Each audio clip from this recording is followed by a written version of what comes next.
আমি ডক্টর রিঙ্কু বন্দ্যোপাধ্যায়, বাঁকুড়া খ্রিস্টান কলেজের সংস্কৃত বিভাগের অধ্যাপিকা। আজ আমি তোমাদের 4th সেমিস্টারে সাহিত্যের ইতিহাসের উপর নাট্য সাহিত্য বা দৃশ্যকাব্য নিয়ে কিছু আলোচনা করতে চাই।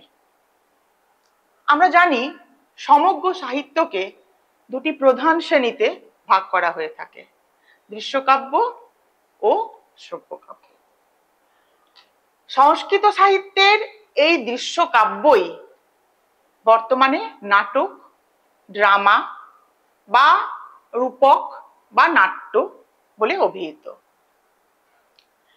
আমরা জানি যে এই যে নাট্য, এর কতগুলো মৌল উপাদান নিয়েই এগুলো তার দৃশ্যময়তা বা তার রূপময়তার কারণে এগুলো প্রসিদ্ধ। কারণ নাটক মানেই আমরা জানি অভিনয়, যেটা একটা মঞ্চে করতে হয়, এবং নাটক একটা এমন বিষয়বস্তু বা দৃশ্যকাব্য একটা এমন বিষয়বস্তু যেটা সকলের কাছে অত্যন্ত ভাবে গ্রহণযোগ্য। যে কোনো রসিক মানুষ তাদের রস আস্বাদনের জন্য, সেটা যে কোনো টাইপের রসই হতে পারে, আমাদের যে নবরস আছে তার যে কোনো টাইপের যে রস হতে পারে, মানে আমাদের সাহিত্য দর্পণ হিসেবে 10টি রস আছে, সেই রসের অনুযায়ী যে কোনো মানুষ তার আস্বাদ নিতে পারে। কারণ এটা একটা বিরাট বড় একটা জায়গা যেখানে আমরা মানে শ্রব্য কাব্যর থেকে দৃশ্যকাব্যের পার্থক্যটা আমরা অনায়াসেই বুঝতে পারি। যাই হোক, আজকে আমি তোমাদের সংস্কৃত নাট্য সাহিত্যের উদ্ভব এবং বিকাশ এই সম্বন্ধে আলোচনা করব। প্রথমেই আমি বললাম যে কাব্যভেদে আমরা এক দৃশ্যকাব্য ও শ্রব্যকাব্য দুভাগে ভাগ পাই। অভিনয় যোগ্যং কাব্যং দৃশ্যমিতি, অর্থাৎ জাস্ট মিনিট, অর্থাৎ অভিনয় যোগ্য কাব্যকেই দৃশ্যকাব্য বলা হয়। দৃশ্যকাব্যকে আবার রূপক আমি বললাম। এই রূপক বলার বিশেষত্ব কি? তদ রূপাত্তু রূপকম, অর্থাৎ আরোপ করা হয়, রূপক আরোপ করা হয়। অর্থাৎ এই যে রামচন্দ্র, যুধিষ্ঠির, অর্জুন, এই সমস্ত যে ঐতিহাসিক ব্যক্তি, এদের যে রূপক, এদের যে রূপকে যে নটের যে ওরা অভিনয় করছে, নটের উপর আরোপের কারণেই এই দৃশ্যকাব্যের এরকম নাম। মানে এক একটা ব্যক্তিত্ব, সে এক একটা ব্যক্তিত্বের অভিনয় করছে রূপক হিসেবে, এই জন্য এই তদ্রূপারূপোত্তম মানে আরোপ করার কথাটার উপর বেশি জোর দেওয়া হচ্ছে, সেটাই হচ্ছে রূপক। এরপরে দেখো রূপকের ভেদ। তাহলে রূপক শ্রেণীর দৃশ্যভেদ, মানে রূপক শ্রেণীর দৃশ্য আমরা দৃশ্যকাব্যের 10টি আমরা ভাগ পাই। এটা তোমরা অভিজ্ঞান শকুন্তলম যখন নাটকটি তোমাদের পড়েছো, তোমরা এগুলো দেখেছো, তবু আমি একবার আলোচনা করছি যে নাটকম অথ প্রকরণং ভান ব্যয়গ সমবকার ডিমাহা ইহা মৃগাঙ্ক বিত্থ প্রহসনমিতি রূপকানি দশহ। তাহলে 10টি রূপক। রূপক শ্রেণীর দৃশ্যকাব্যের মধ্যে এই প্রথমটি হচ্ছে নাটক। প্রথমে দেখো নাটকম, তারপরে অথ প্রকরণ, তারপরে ভান, তারপরে ব্যয়গ, তারপরে সমবকার, তারপরে ডিম, তারপরে ইহামৃগ, তারপরে বিথি, তারপরে প্রহসন, এরকম করে 10টি রূপক। তার প্রথমেই হচ্ছে দৃশ্যকাব্যের মধ্যে প্রথমেই হচ্ছে নাটক। আচ্ছা, সংস্কৃত নাটকের প্রমুখ বিশেষতা। নাটকের প্রমুখ দেখো কি বলছে, নাটকের প্রমুখ মানে আমুক বা প্রমুখ, আরম্ভ কি না, নাটকের ইতবৃত্ত যে ইতিহাস, সেটা অবশ্যই পুরাণ প্রসিদ্ধ হতে হবে। আর কি, নাটকের সূচনা মঙ্গলাচরণ বা যে কোনো নান্দির মাধ্যমে হতে হবে। আর নাটকের কথাবস্তু তার মুখে পঞ্চসন্ধিযুক্ত হবে। সংস্কৃত নাটকের বিভাজন অঙ্কের মাধ্যমে হবে। আমরা অঙ্ক মানে এখানে চ্যাপ্টার, প্রস্তাবনা যেটা আমি বললাম আমুক, সংস্কৃত নাটকের প্রারম্ভেই হবে।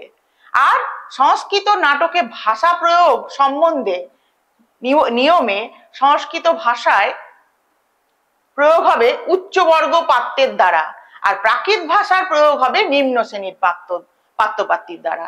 মানে অর্থাৎ মঞ্চে যারা অভিনয়স্ত করবেন তাদের মধ্যে যারা উচ্চ শ্রেণীর, মেনলি নায়ক এই জাতীয়, তারা নায়ক নায়িকা কোনো কোনো ক্ষেত্রে, যেমন আমরা অভিজ্ঞান শকুন্তলমে দেখতে পাই যে নায়ক দুষ্যন্তই একমাত্র সংস্কৃতে কথা বলছেন, উচ্চবর্গীয় বা এরকম আরো কিছু উচ্চবর্গীয় মানুষ, কিন্তু বাকি আদার্স যেসব সমস্ত যারা এই নাটকে অভিনয় করছেন তারা কিন্তু প্রাকৃত ভাষায় ব্যবহার করছেন।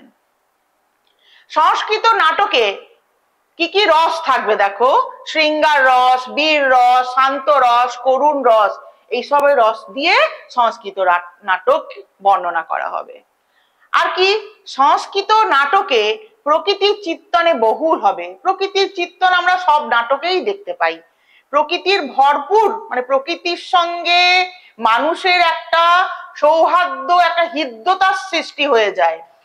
সংস্কৃত নাটকে আমরা আরেকটি জিনিস পাই যেটা খুবই নাটকটিকে আমাদের আরো অগ্রগতির মুখে নিয়ে যায় এবং আমাদের মধ্যে একটু এন্টারটেনিং হয় একঘেয়েমির থেকে, সেটা হচ্ছে বিদূষকের চরিত্রটি।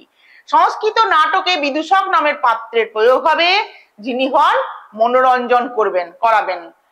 আর নাটকের যে সমাপ্তি, যেটাকে আমরা ভরত বাক্য বলছি, সেই সমাপ্তির মাধ্যমে প্রধান পাত্র দেশের ও সমাজের উন্নতি কামনা করবে। এরপরে সংস্কৃত নাটকের উদ্ভব আর তার বিকাশ কিভাবে। না, সংস্কৃত যে নাটক তার উৎপত্তি বিষয়ে আমরা কিছু কথা জানি।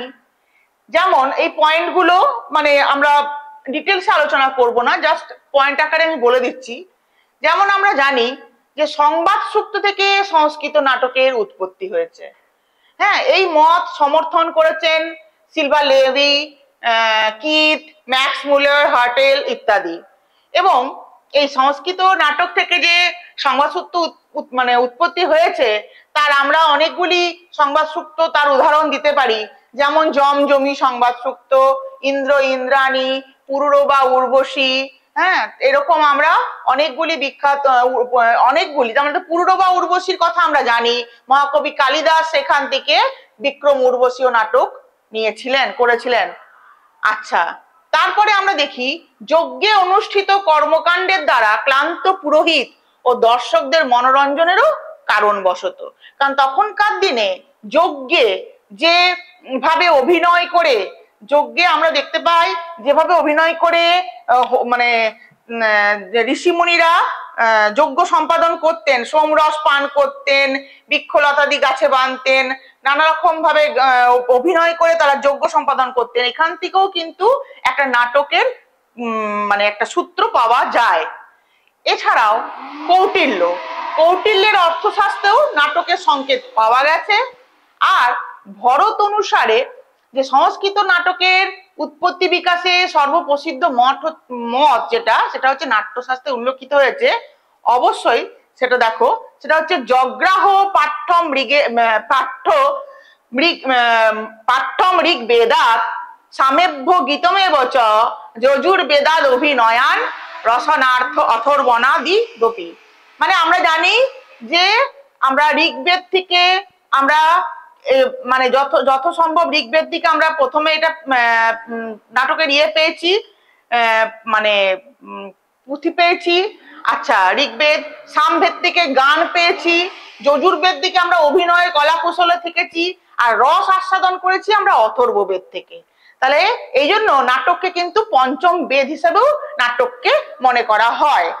আর আমরা দেখেছি, তোমরা হয়তো বলবে যে নাটকের মূল, তাহলে মানে নাটক কোথা থেকে নাট্য সাহিত্য উদ্ভব হয়েছিল, এর বহু মত আছে।